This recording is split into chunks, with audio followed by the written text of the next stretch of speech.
આપ જોઈ રહ્યા છો Spark Today News. Jafrabad Kamdhenu Gaushala દ્વારા જાફરાબાદ મામલતદારને આવેદનપત્ર આપીને રજૂઆત કરવામાં આવી છે।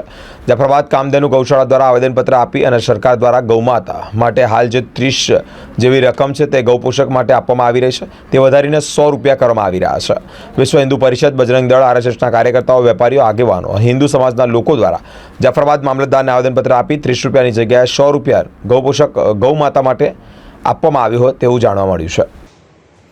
बोलो गौ माता की गौ माता की जय जय गौ माता। આવે છે કેન્દ્ર સરકાર દ્વારા જે ખાલી અમારે માંગણી કરીને અમારી રજૂઆત તમારા સરકાર સુધી પહોંચાડવાની છે। અમારી જય જય ગૌ માતા, જય જય ગૌ માતા। કામધેનુ ગૌ સેવા ટ્રસ્ટ જાફરાબાદ, કામધેનુ ગૌ સેવા ટ્રસ્ટ જાફરાબાદ વતી આજે સરકારશ્રીને અમારી નમ્ર એક વિનંતી કરવા આવ્યા છે કે ગૌ માતાના જે ગૌ પોષણ યોજના સરકારશ્રીની છે તેમાં દરરોજના ગૌ દીઠ 30 રૂપિયા આપે છે। તો અત્યારે મોંઘવારી પ્રમાણે અને ઘાસચારાનો ભાવ જોઈ અને સમસ્ત ગુજરાતમાં પાંજરાપોળ કે ગૌશાળા એક સાથે મળીને સરકારશ્રીને સૌને આવેદનપત્ર આપેલું છે કે જે 30 રૂપિયા છે તો એક પૂળાનો ભાવ 30 રૂપિયા થાય છે।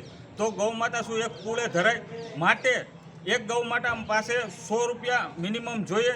તો સરકારશ્રીને કામધેનુ ગૌ સેવા ટ્રસ્ટ વતી અને સમસ્ત જાફરાબાદના વેપારીઓ એસોસિએશન, સમસ્ત હિન્દુ સમાજ, વિશ્વ હિન્દુ પરિષદ, બજરંગ દળ, આરએસએસ અને મીડિયા મિત્રો દ્વારા અમે એક રિક્વેસ્ટ કરવા આવ્યા છે મામલતદાર સાહેબને કે અમારે ગૌ માતામાં જે 30 રૂપિયાનું જે પોષણ યોજના ચાલુ છે તેમાં 100 રૂપિયા કરી અને એ ગૌ માતાને એક સહાયરૂપ થાય। કારણ કે શહેરમાં અત્યારે ક્યાંય પણ ગૌચરણની જમીન રહી નથી। ગામડું હોય તો હજી હાલે, પણ શહેરમાં અત્યારે અઢળક આપ જોતા હશો માલઢોર રખડતા હોય તો 100 રૂપિયા ખર્ચો કરે તો ગૌશાળાવાળા અને પાંજરાપોળવાળા પણ તેમને મદદરૂપ થઈ શકે। માટે કામધેનુ ગૌ સેવાની અમારી વિનંતી છે કે વહેલામાં વહેલી તકે ગૌ પોષણ યોજનામાં સુધારો કરી અને ગૌ માતા દીઠ 100 રૂપિયા કરે, એટલું જ। જય ગૌ માતા।